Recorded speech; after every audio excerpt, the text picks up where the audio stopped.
I'll start over. All right, so welcome. Today is October 29th, 2024. Lovely day here in northern Michigan. It was in probably the mid 60s, high 60s, maybe. I don't know. I didn't look, but I was in short sleeves all day. And I just came in. It is a beautiful evening out. And if I wasn't here, I'd still be out doing some things. I've got some really exciting projects that I'm working on right now, and I'm just really loving what I'm doing. So anyway, but I do have a message tonight, and it's one of those things that just kind of came to me. All right, so I explained to you that I wasn't here last week, and I'm awful sorry about that. I said I was going to be here, but here's what happened. Jill got stuck with a chicken's talon the Thursday before, and she got stuck right about there, right? And she noticed that she was having some stiffness in her hand when she was trying to type, maybe the next day or the day after that. So we made it through the weekend, and she was doing all kinds of stuff, soaking her hand and all this stuff. Then Tuesday, we also chicken processed, had quite a day. Jill decided that she was going to just throw down like she always does. Her hand was a little swollen, but I wasn't too alarmed at it. So she threw down, and she had a glove on that hand. And we finished up for the day. It was probably 7 o'clock by the time we were sitting down by the shop, and my oldest son was here with his family, and we were going to have a nice dinner together and just hang out. And she yanked that glove off, and her hand was about the size of my hand. And you couldn't see any veins in the back of her hand at all. It was really grotesque, actually. It was really grotesque. And my son Kyle, who's a paramedic, looked at it and said, "Oh, no, you got to do something about that. That's not good." So what can happen is you can get a blood poisoning situation going on where you have two red streaks that'll go up your arm. She didn't have that. But I said, well, let's go to urgent care. And, I trust my son. He said, you need to take care of this. So we went.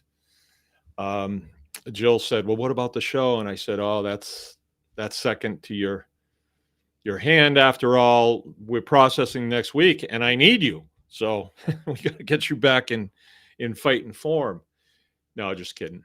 I was concerned because her hand was so swelled up. So we went to urgent care, and a physician's assistant looked at it and said, oh, potentially we have a problem here. So they gave her a shot of antibiotic in the buttock, and then gave her a prescription for some additional antibiotics. And we got home. She went in, got showered up. By now it's probably 9 o'clock or so, something like that. And she comes out of the shower and she says, look at this. And now she's got two streaks going up her arm, right to the elbow. So I called Kyle and I said, what do you think we should do? I kind of knew what he was going to say because he's going to err on the side of safety. But he called a friend of his and said, well, once you go into the ER, the emergency room, they're probably going to put her on a antibiotic drip. And that can be destructive as well. So we decided that, okay, we'll give some time for the antibiotic to kick in. So we went to bed about 10 o'clock. We were both whooped. Went to bed at 10 o'clock and set the alarm for 2 hours. And I was sleeping with a flashlight right next to me. And we woke up 2 hours after that, and I looked at it, and it hadn't climbed up her arm. It had just stayed because I marked it with a pen. And it had dulled. It didn't look quite so bright. It wasn't bright anyway. It was kind of rose colored, but there was two distinct stripes. And so we said, well, I think we're out ahead of it. It looked very much like we were. And so we went back to sleep. I woke up in 2 more hours and woke her up and said, let me have another look. And by then, it looked like we were definitely out in front of it because I was prepared to say, let's go. We got to go to the ER.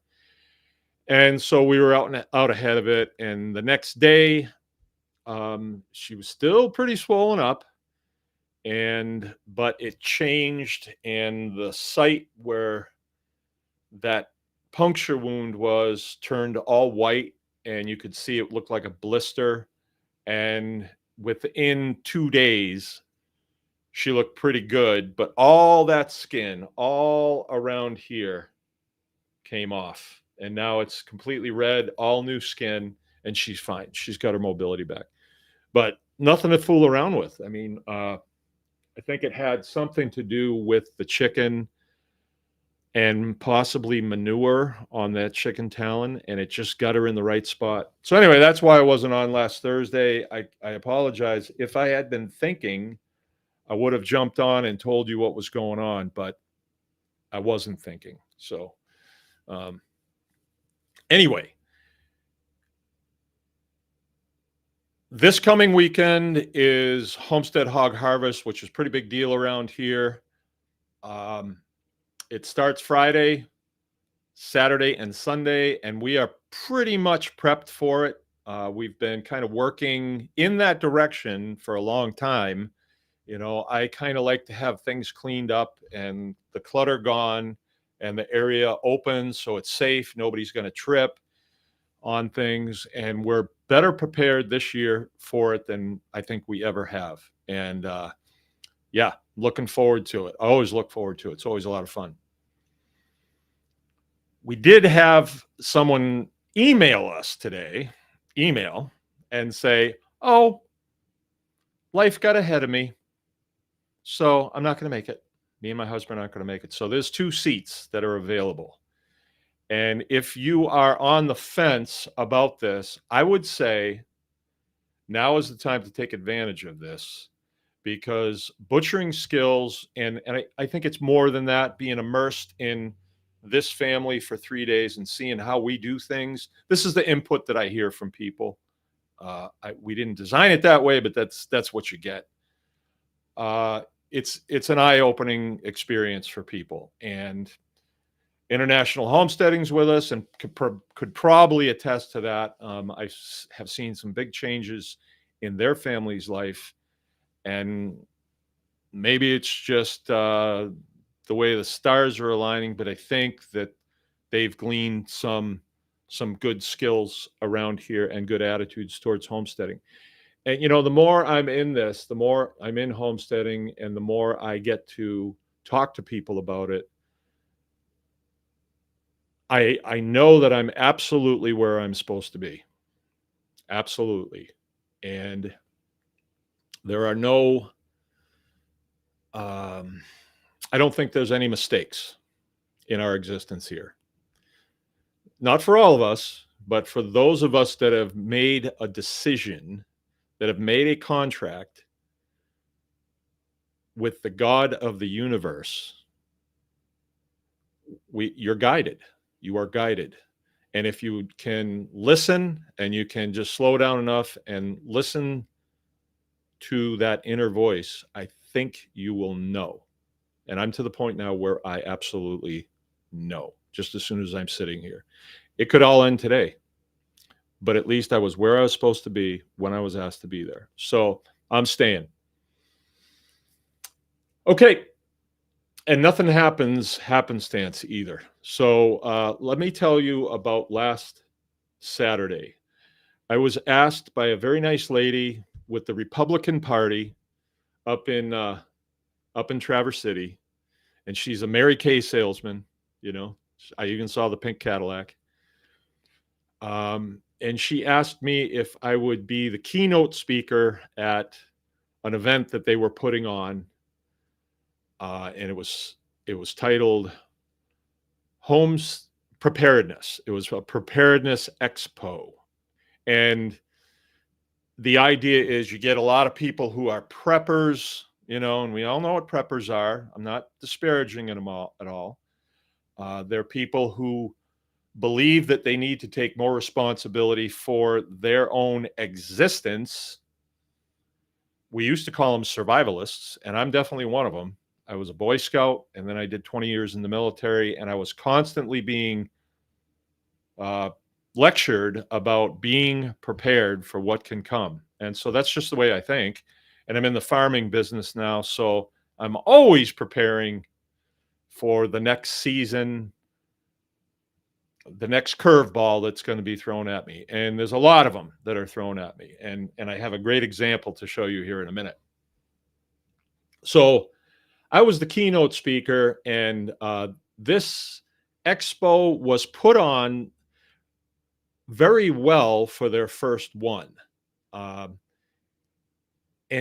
seeing as it was a Republican event, it was mostly people who believed, this is the feeling that I got from a lot of people, was that the answer is if Donald Trump gets elected into the White House. Now, I think a lot of good can come from that. I do. But I don't allow myself the luxury of believing that I don't have to milk the cows on the 6th. I don't have to do that. That's going to get taken care of. No, come on. Let's be real. I think things can change. Good things can happen. And I'm definitely going to vote that direction. I'm definitely going to vote on voting day. I don't know as it makes a huge difference in where I live, honestly, but I'm going to do it anyway. You guys can do what you want. I think Kamala Harris is a nut. She's an absolute nut. The more she opens her mouth, it's like, but I'm not here to talk about that, but that is my opinion. She's a nut. I have told you for a long time that I believe that we are watching a movie, and they had to script somebody that would help others to understand how crazy that side is. They are nuts, right? So anyway, and people were of that mindset. They were of that mindset that get the right guy in office and everything's going to be fine. I don't see that changing much here. And the farming, homesteading lifestyle, you are actually putting a buffer between you and the harsh reality of a poor candidate, whether it's a poor sheriff, right on up through a poor state rep or a poor governor or a poor, you're putting a buffer zone, not a complete wall, not a complete impermeable barrier, but it is a buffer, and it is a pretty damn good buffer. And I can attest to that because we went through the Wu flu, and didn't matter much here. We didn't get into the social distancing thing. We didn't get into the you know what. You still can't say that on YouTube. And there was no pressure, no pressure. We still ate good. We even picked up quite a few customers over the deal because they were so abusive in town to people who wouldn't wear a face diaper or walk the correct direction in. That was just so funny. It's funny to me because it didn't affect me, it just didn't affect me. Plus, the type of person that I am, I don't follow directions for people like that. So anyway, it was actually, I had some fun with it, and I actually kind of missed it when it was over. But anyway, but I still felt as though going to this briefing, there was merit in it. They needed a keynote speaker, and I don't think that the preparedness answer is get a whole bunch of dried beans, get a whole bunch of bullets for your gun, get a whole bunch of Band-Aids in case somebody shoots you. I don't really believe that. I think that is an outside peripheral issue. Yeah, it's a good idea to have 6 months worth of food stored. That's a good thing. That's a good idea. I would do that. I do that, but I also have 20 beef cows that are standing out there that are just waiting for their day to come. They are going to be slaughtered here. We are going to turn them into steaks, roasts, and hamburger. So I have a tremendous store of provisions here, and it's on the hoof. I got a lot of chickens, so I got a lot of eggs. I got a whole lot of pigs, so I got a lot of pork, and we grow a lot of stuff too. So and I think that is a much better message to give to people than go buy a whole bunch of dried beans. Much better. You maybe not to the extent that we're at right now, but we didn't start here. We didn't start here. We started with laying chickens. That's where we started. And then I brought home 3 little pigs one day. And nobody knew I was bringing them home. I didn't even know I was going to bring them home. I stopped to get something at the feed store, and I think I'm going to bring some of these home. And I think they were like $20. This was a long time ago. We've been here 20 years. And so this was probably 25 years ago, or maybe a little more, maybe 26 or 27, because we were at our old place for about 7 years. So that's where we started. And everybody's got to start someplace. And my message was, you need to start someplace. You need to start someplace. That was my message. And then I showed a slideshow. Well, I started out with a slideshow because I like to show people this is what we are doing.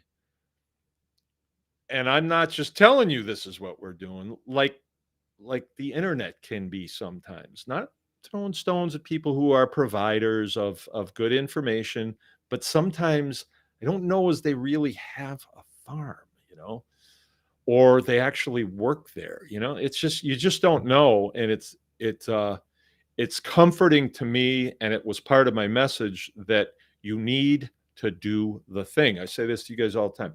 Do the thing and you will have the power. And if the thing is 1 5-gallon bucket with 2 tomato plants in it, you're doing the thing.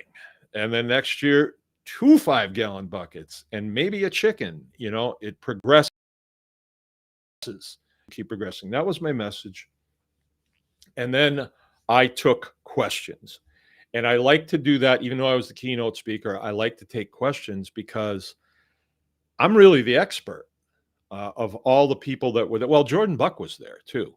And he's an expert in what he does too. He's I would call him a gardening by the inch type guy. He's got a small property right now, but he's gardening every single inch of it. And then he put pigs on it now. And I hear he's getting sheep. And I think he's working with like 2 acres, something like that. It's close. It's not a slam. Me and Jill started on a very small acreage too. That's where we started.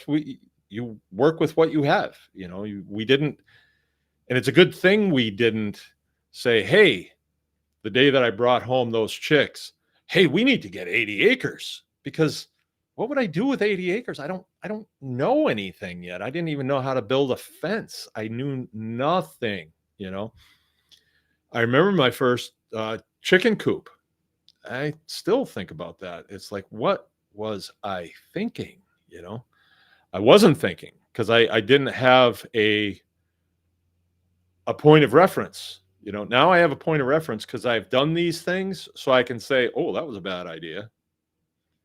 And when people hire me for consulting, they're paying for the tough decisions. They're paying for that, because I don't like to do that when I'm driving by somebody's place and say, hey, that compost up against those fruit trees is going to, I don't, they're not asking, they're not asking. So you don't say anything. You don't want to criticize. If someone hires you, their feelings, you're messing up right here. This is a bad idea, what you're doing here. They're paying you for that. So anyway, but during the question and answer, I got quite a few questions about the boogeyman that's out there, the regulators. You see these reels and you hear these stories about such and such farm got raided And what do you think about when you hear raided, right? You're thinking about a bunch of mean men booting the door down and saying, "We want to look at these chickens. You're selling eggs. Who do you think you are? You're doing this, you're doing that." And that, because you see these reels, you hear these windy tales, and it worries people. It scares them, right? And I was having a conversation with a guy today, also a retired military airman like me, and we were talking the same. We didn't have to work up to a level of understanding. We understood each other within 5 minutes of the phone call starting, and I was on the phone with him for probably a half an hour. And it was a guy that's putting together an event in Ohio, and he seems to be a little bit different duck. And I was willing to talk with him. If it's one of these things, hey, can you come down and talk? And for free? No, that's Ohio. That's a long way. Plus, I got a thing I'm doing here that requires me to be here. So I needed to run this to ground and find out, are these guys serious about this, or is this a trial run? So I did talk to him. But anyway, let's see, where was I going with that? We came to a place real quick that I was trying to get to last week at that briefing with people, just people who are the first thing they say is, well, I'm worried about getting raided if I have chickens on my property, or if I have, a big garden, or if I have pigs. I had one lady, really nice lady, really sweet, super sweet spirit. Her husband is a Coast Guard helicopter pilot. And I talked with her, and she said, well, I cut hair in my garage. So she felt as though cutting hair in her garage was something that she's on the edge. She's doing something that she could get raided for. I mean, genuinely concerned when she said it to me. She didn't want anybody else to hear it. And I was trying to talk her away from the edge that, wait a minute, cutting hair ain't illegal. Cutting hair ain't illegal. You're okay. Nobody can do anything to you. But we live in a society of regulators, and I tell you all the time, they're the parasite class that can't cut hair, that can't raise chickens, can't really do anything. So they love to make regulations, and they can enforce those, or at least they make you believe that they can enforce those. I mean, we've been through this a whole lot. We've had a lot of conversation about this, and I found it a little on the frustrating side that no matter what I said to her, she was still kind of like, yeah, but I'm afraid of getting in trouble. And there was many people there that's their first thought is, I'm going to get in trouble if I was to do what you're doing, milking cows. Oh my goodness, milking cows. I'm a bank robber. Milking cows, butchering cattle, butchering pigs, running a butcher shop, running all the things that we do here. And we do a lot of things here. She felt as though I must have some special mojo. It must be, you're different. You must be magic or something. And I try to say, no. Look, I'm an American GI, right? I took an oath to protect and defend a document. The document that I took an oath to protect with my life is the U.S. Constitution. I got a fly in here that's a communist. Name it Kamala. Give me that fly swatter. And that document has line items in it that enumerate my God-given rights. These rights are not, or the governor, or the president of the United States, or the sheriff of the county, or the health department, or anybody else.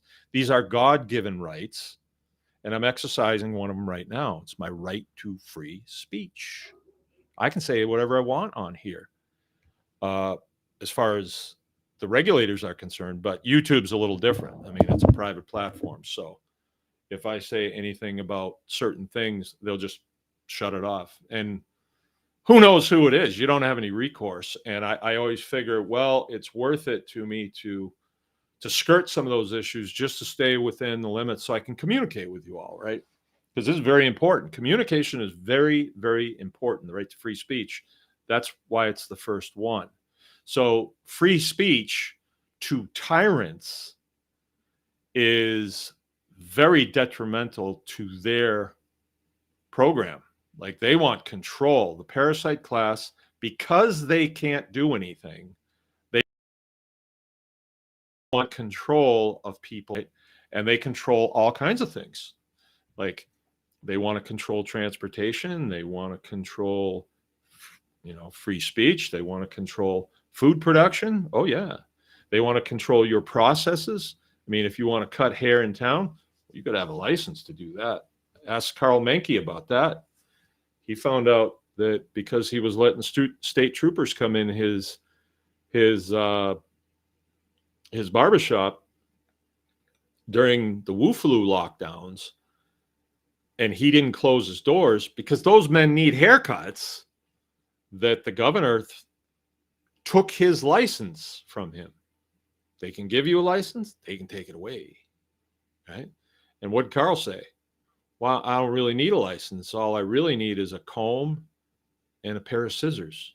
I mean, those words, when you think about that, and he continued to cut those men's hair, right? Because they needed their hair cut. He didn't need to stay in business. He's 77 years old at the time. He's 82 or 3 now, right?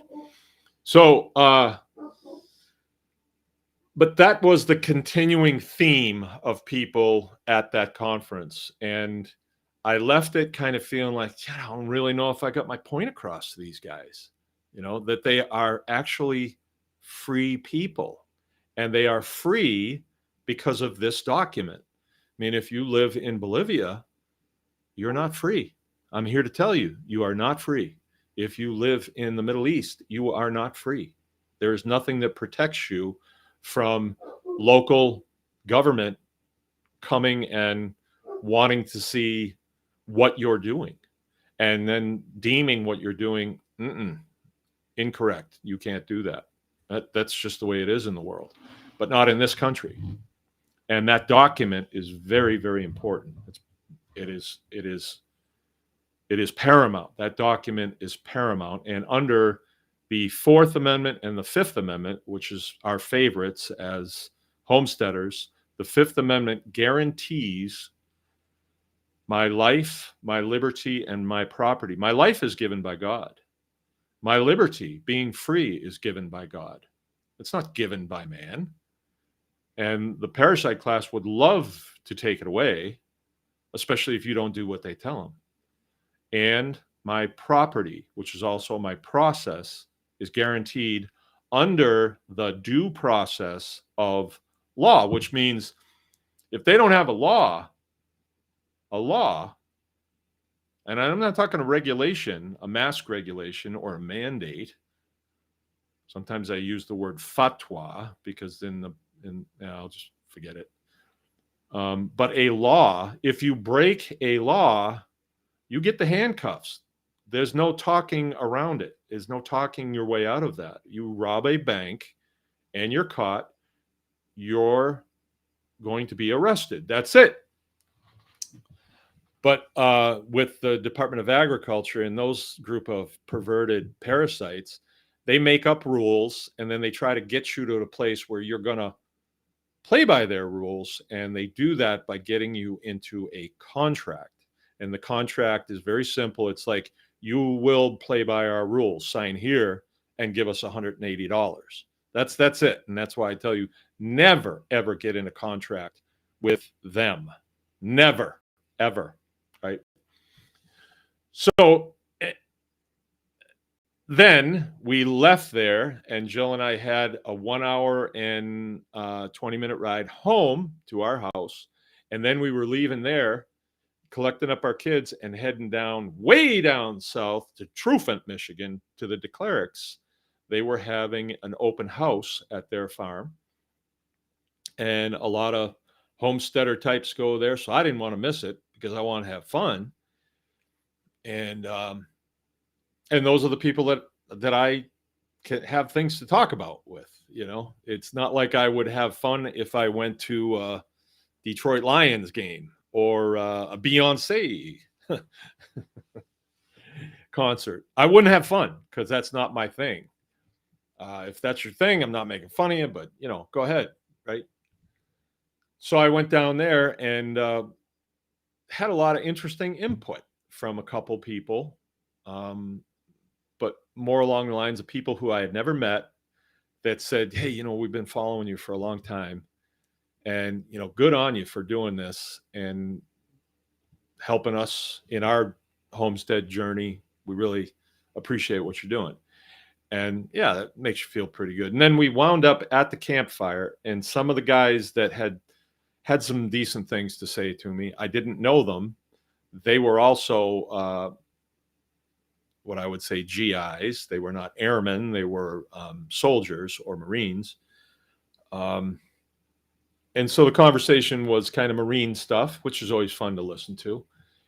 And I got a feel for who these guys are. And they were all, I felt as though they were all top-notch people that I would want to live in a neighborhood with, right? They understood things. They had a sense of responsibility. There was no fear in their hearts that I could see. And I noticed that amongst the homesteading community as well, even the civilian types. I don't want to give you the idea that only military people are courageous, because I know some military people that are duds, absolute duds, and they display it all the time. They just absolute duds. So anyway, at the campfire, there was someone there that I've known for a while, really like her, and she's moving ahead, getting the store going, and always looking for the next thing to do.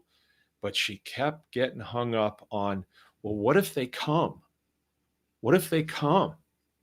And I'd say, well, no, they actually can't come because you're on private property, and they would have to have your permission or a warrant signed by a judge, but that requires criminal activities.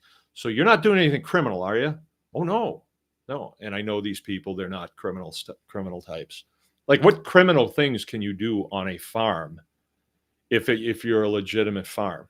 If, you know, what, growing poppies and manufacturing heroin, that's illegal. That's against the law. I'm not saying that you can do that just because you're on private property. You can't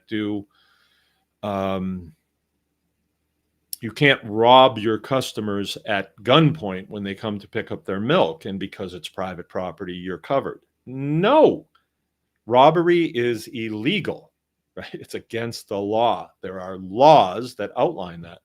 But anything that is food related, anything that we are doing is not. I mean, the FDA and MDA and USDA, they all got their rules, right? But I've never agreed to play by their rules. I have no licensing agreements with them. I've never said that, oh, okay, this is good. I'll sign on the dotted line and I'll do it. So because I've never done that, well, I did do it at first until I found out what I was actually signing. Okay. I did. I had a license here from the USDA to run a custom butcher shop for 10 years. And then I had a license from MDA, Michigan Department of Agriculture, to run a food facility for 14 years. And then, as you may know, we wound up in a lawsuit with the state uh, over our pigs. And what that was basically is they said, your property does not fit in our guidelines because we friggin' say so, and you got to get rid of it. And then they would send men with guns to intimidate me. If they had a law, they would have sent men with trailers, held me at gunpoint, taken my property, and then given me a date to appear before a judge for breaking a law. They didn't have a law. They didn't. They had their regulations, right? So they didn't really have any options other than to coerce me. And how did they do that? They went to my customers and they say, he's going to get you in trouble, my restaurants. They go to my restaurants and say, he's going to get you in trouble if you have his products at your restaurant. The restaurants, they're not exactly courageous people. They don't know anything any more than anybody else. And they capitulated real quick. So I didn't have any place to sell my stuff. So I wound up, in a financial problem because I couldn't pay my electric bill and things of that nature. That's how they did it. That's one of their techniques, right? They scare other people around you into not doing business with you, right? And they float a bunch of lies, which they're real good at. They're not held to any standard at all, right? By their own. However, we can hold them to a standard. And this is what we are working on now is, and I'm not going to go into that tonight too much, but it's an offensive. It's a counter offensive against them, right? It's very doable under our system, but it took a very capable older man to come alongside me and kind of chew me out a little bit and saying, what the hell do you think you're doing? And I'll go into that at another time. I'm not going to go into it now. I don't really want to tip my hands to those pieces of, what. And things are changing. They are changing. We are seeing changes happen before us. I don't really feel as though there's a savior out there. But anyway, so at the clerics, this wonderful woman that I'm talking to, she kept wandering back into the fear, kept on wandering back to it. And I would bring her back and tell her who she is as a citizen of this country, and what this document means. But you can't expect these beggars and thieves at the Department of Agriculture to respect that or to even know what it says, right? They're not schooled in that because they're kind of taught to be a little bit bullyish, right? That's how they operate. Department of Agriculture in Michigan has some serious problems because they are a dumping ground for people who have some sort of degree from the university, but the DNR doesn't want them. DNR are law enforcement officers, and they have a certain bar that they have to meet. And if you have blue hair, you're not going to make it. And sexual perversions, which a lot of them have, they don't fit in well. Even though they're forced to be inclusive, they're not really inclusive. Neither is the Department of Attorney General. I mean, that you have to be a lawyer to work there. So that takes a little doing. And they won't take you just because you have blue hair and some degree in animal sciences. So a lot of them get wound up being dumped at Department of Agriculture. And then what do they wind up being? A food inspector. Yeah. Some of them wind up being senior food inspectors. I really get a kick out of that. So anyway, and I've had a bunch of them come here at first. I thought they were legit. I thought that, I should play ball, play by the rules and all that stuff. So I would give them audience until I realized that they're a bunch of freaks. And I don't have to listen to a damn thing that they say. So that took a while. But I'm at a place right now where I think that I have a way to explain this very easily to people, and they can think it through and understand it, because I think a lot of people get the feeling that if a car rolls up their driveway and it's a black sedan and it has a state logo on the side, holy, they might take my birthday if I'm not nice to them. That's really where people are at. I better just be nice to them. So if they say, we'd like to take a look in your facility, I better let them, because if I don't, maybe they'll put me against the wall and shoot me. I think that's where people are at, or they'll go harder on me. I better just let them see what they want to see. Maybe they'll go away. But that is foolish, because if you let them lay their eyes on your operation, they will see something that they don't like and convince you that you need a license from them. They will convince you of that. They're very good at it. They're in the business of selling permission, right? It's like when you're in elementary school, can I go to the bathroom? No, you can't. All right, I'm going to sit right here and wet my pants. Matter of fact, I think I'm going to do it anyway. Sit here and wet my pants. Yeah, kids will laugh at me, but I don't have to clean it up, right? And I'll get to see my mom because she'll bring me some dry clothes. That'll teach that teacher to not let me go to the bathroom when I want to, right? We're taught this from a very early age. Ask permission. Ask permission. What we should be taught in elementary school is see where the boundaries are. You should teach a child the First Amendment, the Second Amendment, the Third, the Fourth, the Fifth. What does that mean? And what is that going to mean to them as they launch into adulthood and productivity, right? What is that going to mean to them? That's what we should be doing. That's what I do with my children. Okay, so here's the lesson that I learned and how I think that I can equate it to this situation. But I got to get a fly swatter here real quick. I got a bunch of flies in here that are just driving me nuts. Stand by. Is there a fly swatter?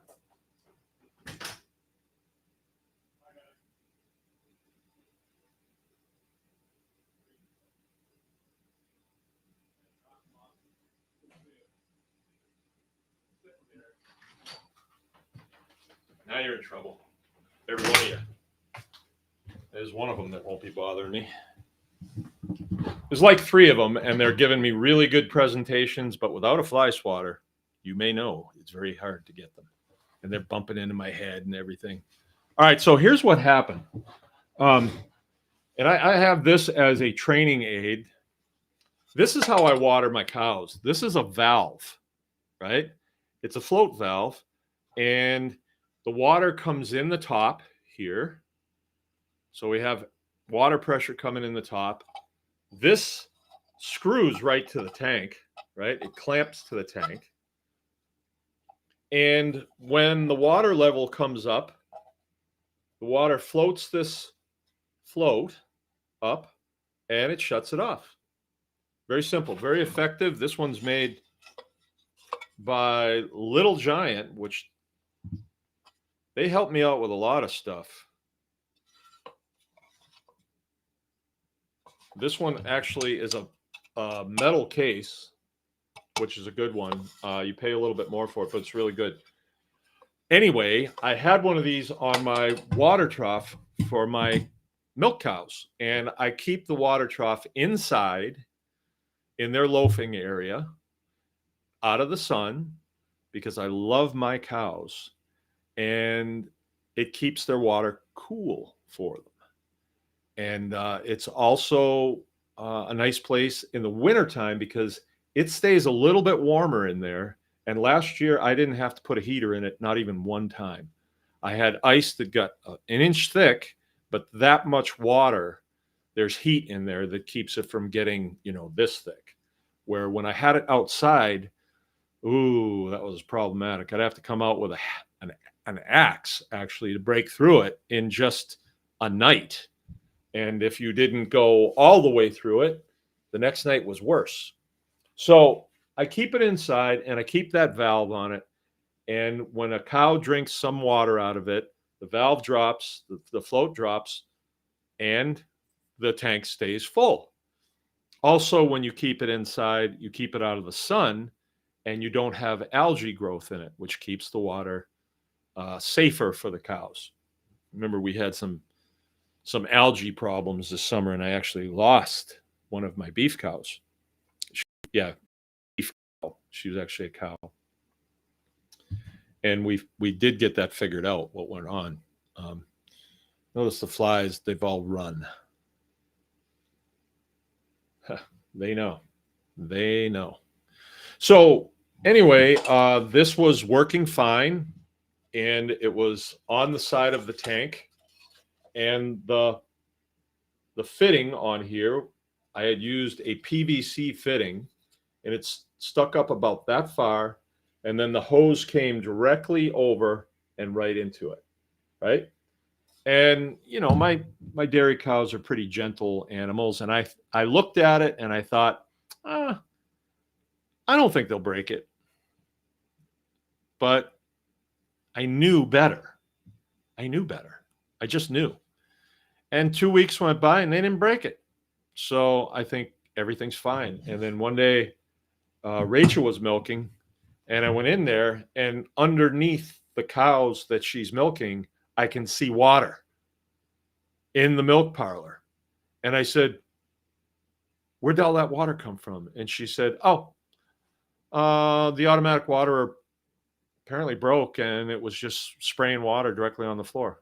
And I was like, well, were you going to say anything to me? Yeah, I probably would have if I thought of it, but I didn't think of it.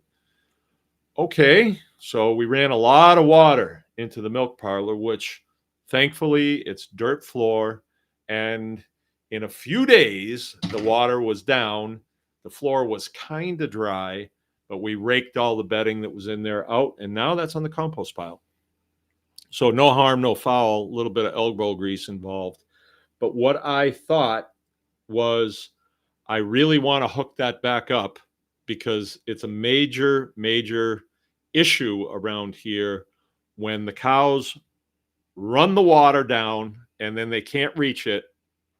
Oh, and there's 6 inches of water on the bottom. Oh, they're going to reach it, So then they have to move the thing around. They have to tip it up. They have to get their hoofs in there, right? Because they need a drink of water and they need it right now. So if you keep it full, you don't have that problems. They wander over to it, they take a drink, and then they wander off and lay in the sun. But if there's a hint that they might not get water, we got problems, They're a little dramatic. My cows are a little dramatic. So then what we do with this in the broke mode is we turn the valve on and we're filling it. And you say to yourself, well, I got to remember that I left that on. And does anybody want to fill in the rest of the paragraph here? What happens? You forget until you see water in the milk parlor. Oh, gee, I forgot. How long have I been running that? A lot of water. So it's a bad deal. I knew I had to fix it.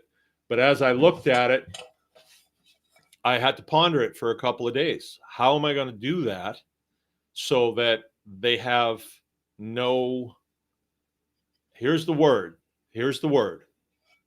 And I would like everybody to repeat after me. They have no access to it. If they can't get to it, they can't break it. But I can't have it inaccessible to me because I'm the guy that has to take care of it and occasionally clean it. Things get stuck in the valve, So it has to be accessible to me, but not them. And I still didn't really have this conversation down until Sunday night. Sunday night, we were kicking around here. People were kind of bored. Nobody wanted to go hunting. I wanted to spend some time with my family to do something other than watch Oprah. You know, I wanted to do something, and everybody kind of wanted to do something. Well, what do you want to do?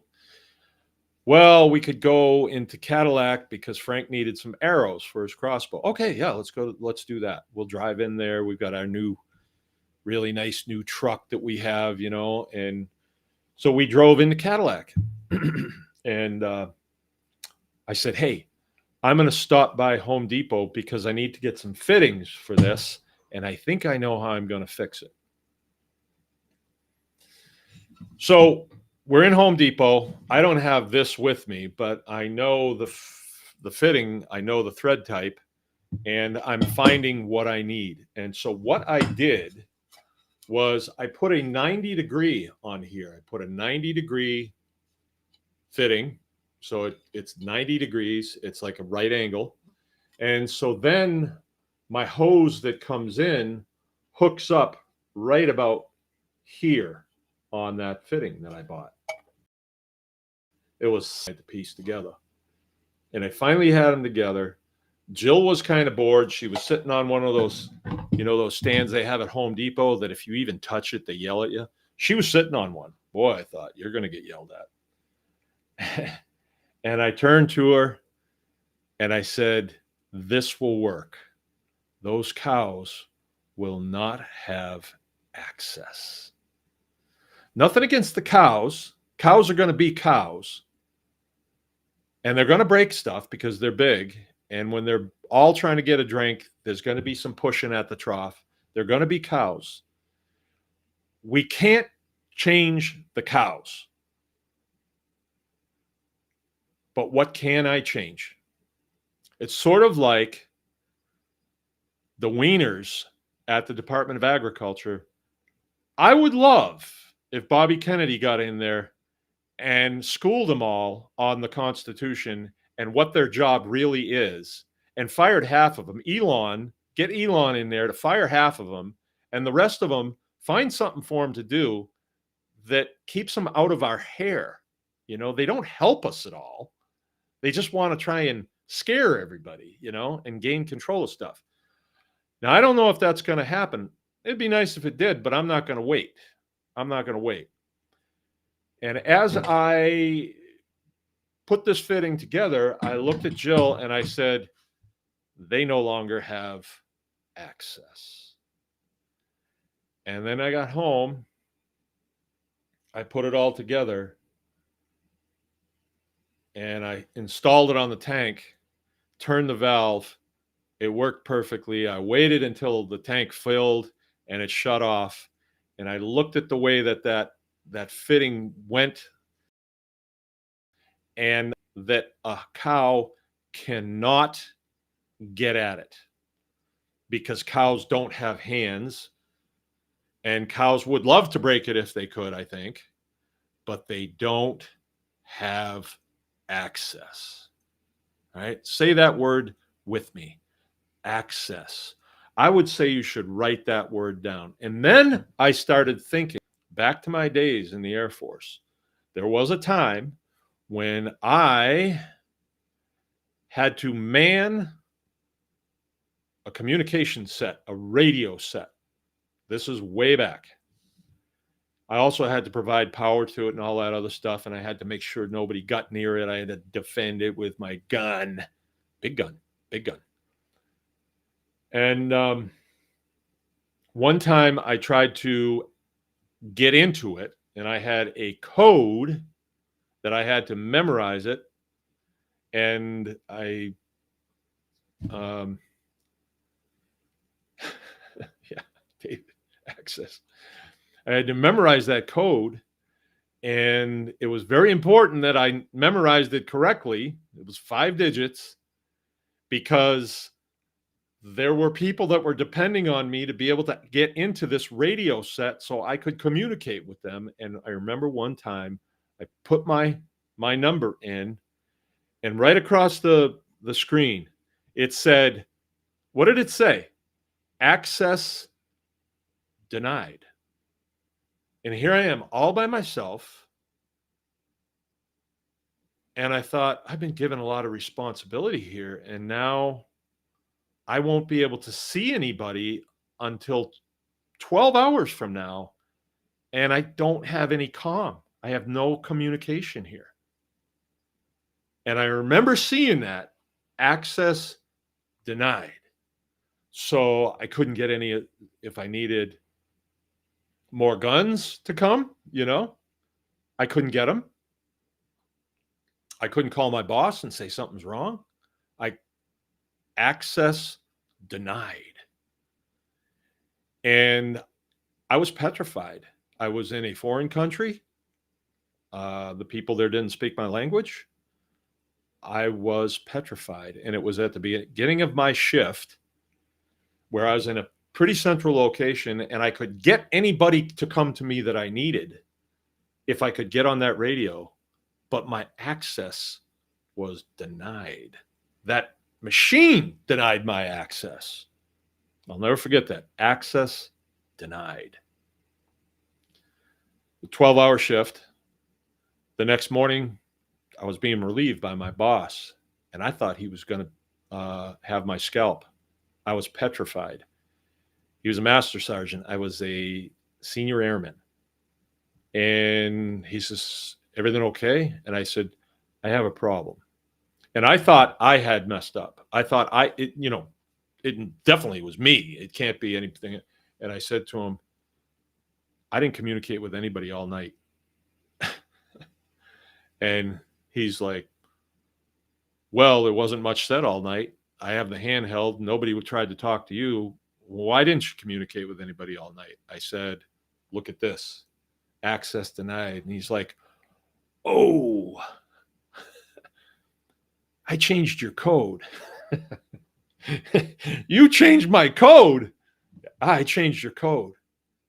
Oh, you did, huh? Okay. He says, don't sweat it. Sorry, I didn't tell you. We all make mistakes. Okay. So I got a new code.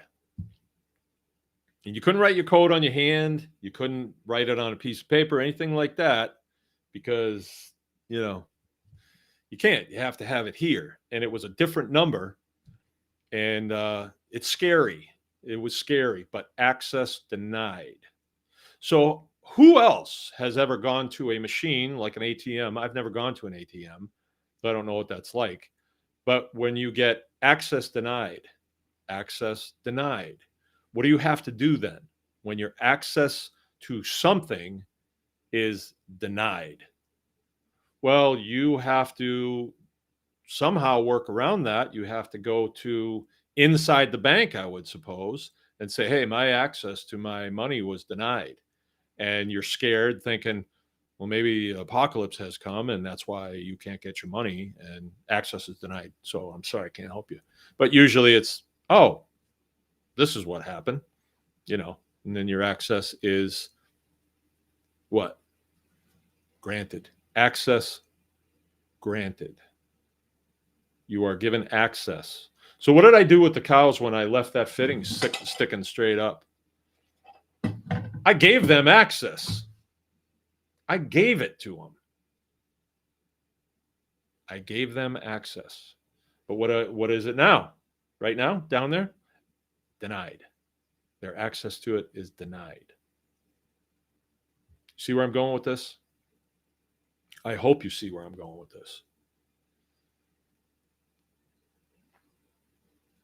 If you get a license from any of these 2-bit organizations when it comes to your farming operation, you are granting them access to you and your property. Because in the United States, we have what's called private property. Private property means no one can access your property unless you grant them access. or you're doing something criminal, then there is a workaround that they have. And their workaround is to go to a judge and say, this guy is breaking the law, and here's my evidence of what he's doing. Judge is an elected official. He better be careful if he goes over your head and gives them access to you and your property. He better be damned careful, because he's still got his car payments to make and his house payments. And if he goes giving out search warrants to food inspectors and there is no criminal activity, that is some dangerous area, right? Can he do it legally? No, he cannot. Warrants are issued only when we're in criminal, when we go into criminal law, not regulatory or contract law, right? So who can grant access? My friend down at the Clerics, she was afraid that they were going to come in to her store. Who can grant them access to come into her store? She can. She can also deny them access. It's that simple. It is that simple. If they show up like this last foray that we had here with the chicken flu, and they showed up at Hidden Creek, they pull up in their car, get out. Hey, how you doing? How you doing? And they start walking up. Hey, we're from the Department of. Okay, could we have a word with you? And they said, access denied. Went along. What did those guys do? 4 of them in a car. 4 of those punks in a car. With no access, they better go home. Can they get access from somebody else? Not in lieu of criminal activity, they can't. And the owners said, what? Access denied. That's the power that we have over these tyrants. When you think about it, that's pretty strong language here, Mark, huh? No, I don't think so. No, I don't think so. We're growing food for other human beings to consume. Why do we get referred to as lawbreakers and renegades and feral and all these other things? That's coming from them. How dare you talk to me like that? But since you have, I think the counteroffensive is going to be unleashed on you. That's what I think. And that's the way it is. But we don't know this. Ignorance is not bliss in this case. Ignorance is weakness. But once we understand what, Mark? This document that I took an oath to protect and defend with my life. So can I not tell you this? How can I not tell you this? Because I was the one that was standing on the line. For me? No. For my family, but for your family too. Guess what? It's a dangerous world. People don't know that. How would you know that? So how can I not share this information with you when you have these punks from these 2-bit organizations, fat slobs, that are denying you your constitutional rights under what? Under the color of law. They lie to you. They say, well, that is illegal. That's a big violation right there. That's a pinch. That is a huge pinch. Are their bosses going to pinch them? No. They are not policing themselves. Maybe with an administrative change, maybe they will start doing that. I kind of doubt it. It's not a characteristic of the parasite class. But we don't need anybody to do that. We don't need a new player on the board to do it. Like, I'm thinking now, if I ever do sit down with Mr. Kennedy and he says, well, what can we do to facilitate a better climate for farmers such as yourself and people who are not farmers yet, but are coming out of other career fields? What can we do to make a better climate for them to feel comfortable in this career field and not be afraid? I think I'd probably say to them, did you hear what you just said? Did you hear what you just said? But that is where people are. They are afraid. And that really irritates me. That irritates me. This is the United States of America, the land of the free and the home of the brave. And it really is. If you've been outside the country, you see how beat down citizens are of other countries. And their lives have been relegated to piecework and survival mode all the time, instead of what we were, the original contract. I have come so that you may have life more abundantly. And you start to see the demarcation line here. Forces of good and the forces of evil. And you see these vermin coming out of these departments saying, hey, what you're doing is kind of that ain't legal unless you have this slip of paper from me. That is downright evil right there. And all they're doing is growing food. They're not making drugs. They're not stealing anything. They're doing God's work. We were given dominion over this creation to steward it. What, for the fun of it? To build zoos? No, so we can subsist, so we can live. These bodies that our spirit is in require food, good food too. And the same dirtbags told a society like ours for years, lots of years, oh no, you need to be eating this, you need to be eating this, but don't eat this. This is no good. Oh, raw milk? No, don't drink that. Oh, no, not good. This Mountain Dew, though, that's fine. You can all day long. This is good for you. Who would do things like that? Who would do things like that? That is evil. Who do they,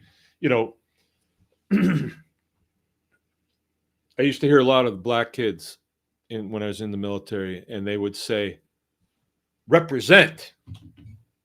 And they were talking about like their neighborhood that they came from. I'm from Detroit. I'm representing. And a lot of times I didn't understand that. It took a while before I finally sat one of them down and said, what the hell are you talking about? Represent. He says, well, I'm from Detroit and we don't snitch on each other in Detroit. Well, you just did. Yeah, but I got to try and represent. Okay. But I think I know what that means now. And we are in this existence. We are a spiritual being having a human experience, but we're first a spiritual being. Who do we represent? Who do we represent? Like, if you, and then it gets into this whole election process that we've been going on, that I believe has been really accentuated so people can say, who do I represent? I wasn't going to get into this, but I think that being in the farming world, and I've been a Christian for a long time. I signed the contract a long time ago, and I didn't know anything about it. I was brought up Catholic, and it was just like, you're in the club if you're Catholic, but when I became a born again Christian, I entered into a contract with the top guy, and there was no guarantees that I would be perfect. You know, there was no guarantees that I wouldn't fall off one side or the other, because I did millions of times. But the contract was between two entities, and it was, as far as I can tell, a blood contract, right? And so my decision making really changed when I entered into that contract. But a lot of it didn't make sense to me. And some of these verses were bouncing around in my head, and it was like, I don't think I know what that means. And one that was bouncing around was where the man from Nazareth had said at one point, I came to divide. And I am hearing the left right now, which I think is made up by a lot of evil people.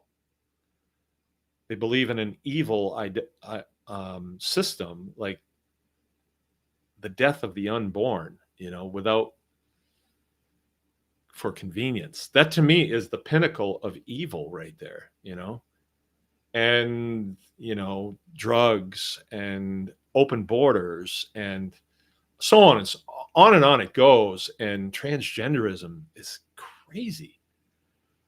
Like, who do you represent? And they are always saying, no, we need to come together. And when we first got here, Jill and I first got here, we were surrounded by a lot of people that were military and Christian communities. And we wound up at a farmer's market with people who around here, they go by, they're hippies, and they don't wear bras and they pierce their faces and stuff. And they make soap, and we get to be friends with them because we didn't know there was this big chasm between us. But then we started to see, wow, they really hate Christians. Like, why? We're Christians. Why? They don't hate us, but why? And they used to preach. They have kind of a gospel too, and their gospel was tolerance. And let's tolerate each other, and let's come together. Let's come together on common ground. And they were tolerant of, sex, drugs, rock and roll, lying, cheating, stealing, not really going to work and just leeching off others in the state. They're good at that. And I accept the people where they are. I didn't care too much. I knew what I was going to do. But when it came to the things that we felt were important, they were like, no, we don't tolerate that. Bible? Oh, no, we don't tolerate that. They didn't tolerate it. And when the election thing started and Trump was running against that hag, boy, if you voted for Trump, they just did not tolerate you at all. And I remember a statement that this one girl made when Barack Obama was running for president. And I heard them talking, and they were talking with somebody that was not for Obama. It wasn't me, but they were talking about a house in Lake City where the person had the other guy's sign out on it. And this girl, this woman, I guess she's probably 35 years old, she said, that's a house that needs to burn. And she kind of meant it. She really did. I'll never forget that. But anyway, this verse is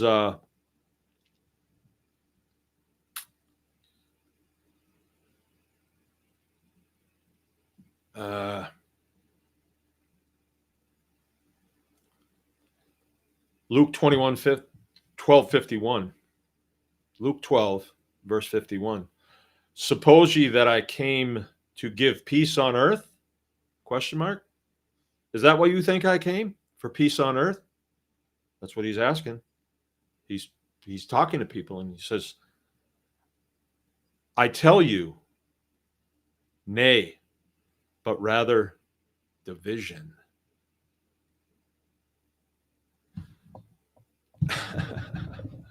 Whoa. I didn't come to bring you all together. I came And you see people going into their respective categories. And I even know people who are Christians or proclaim Christianity, but they are pro, gay marriage and pro transgenderism and pro.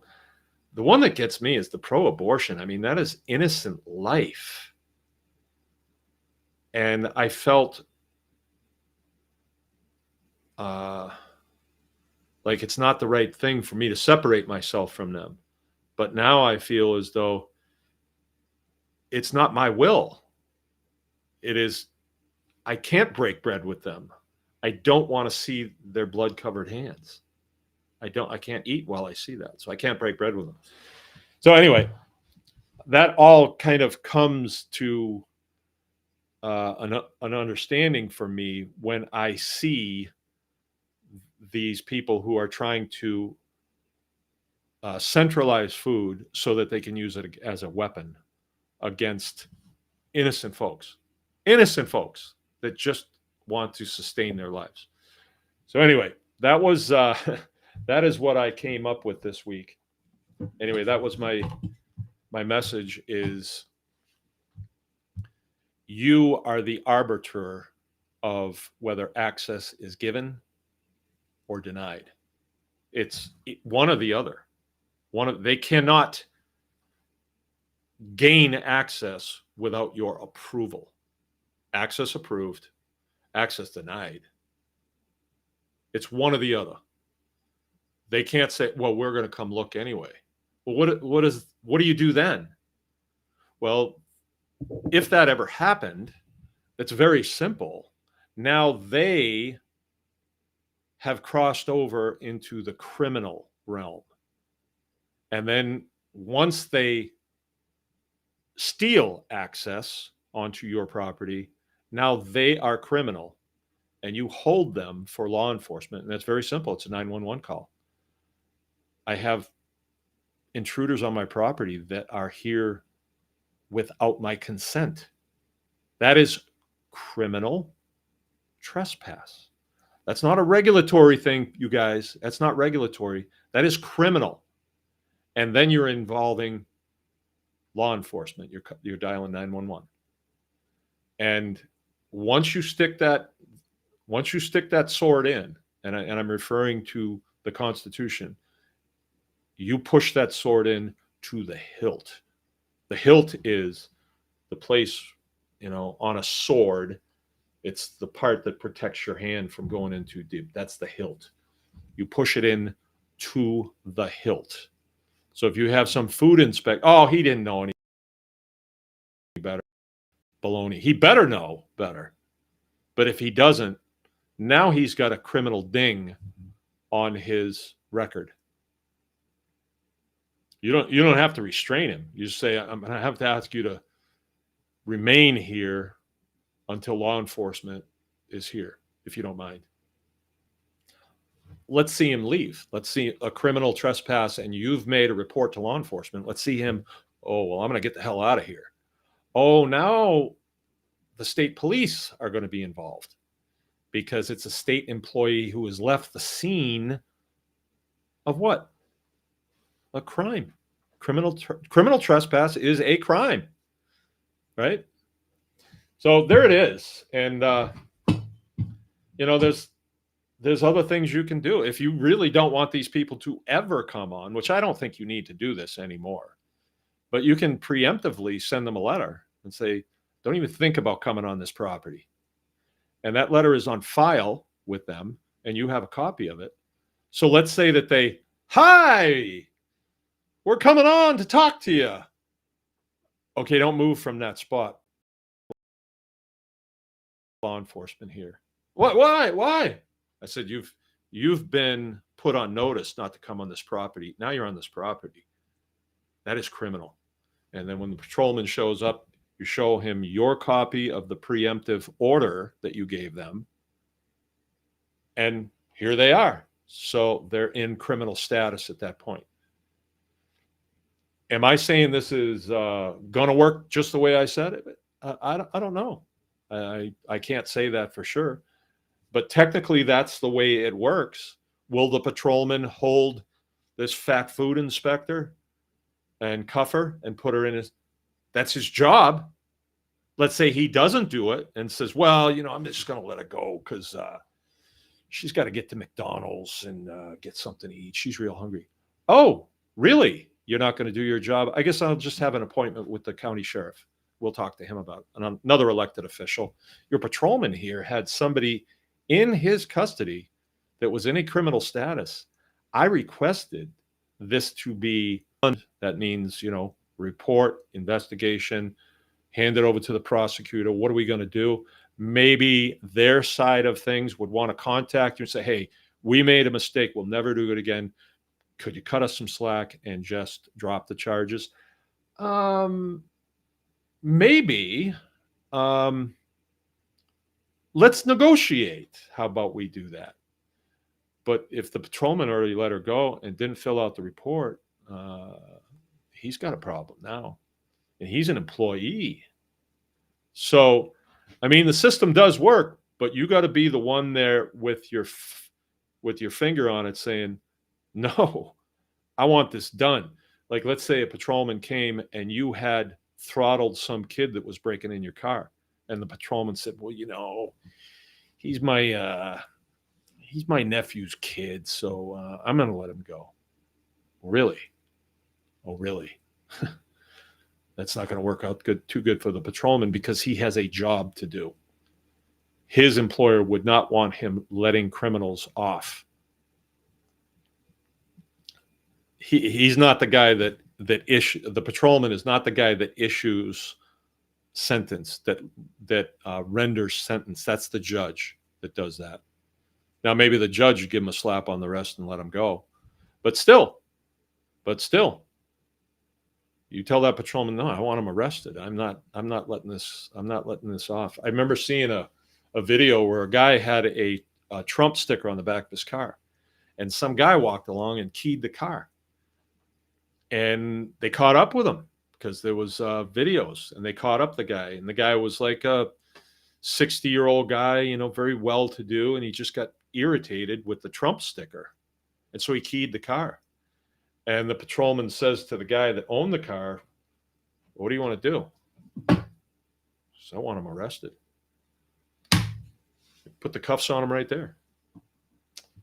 He had to go, spend the night in jail, go through an arraignment, the whole 9 yards. Break the law, you find out.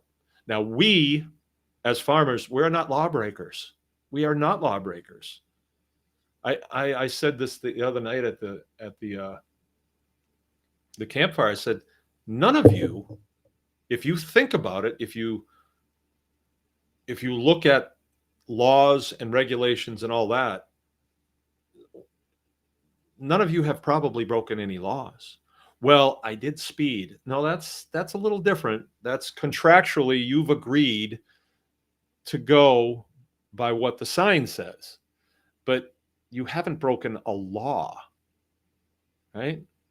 You violated a contract, and the contract is that license that's in your pocket. And part of that contract is, if you break our rules, we can take money from you. And that's what they do. You agreed to that. The judge would say, you agreed to it.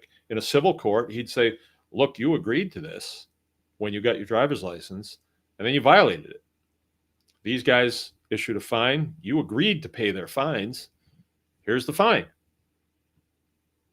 Cut and dried. Criminal court's a little bit different. Now, if you're driving your car and you run somebody over intentionally, that's criminal. That's murder. That has nothing to do with any regulations. Right? So anyway, that's my message for tonight. I hope everybody is happy.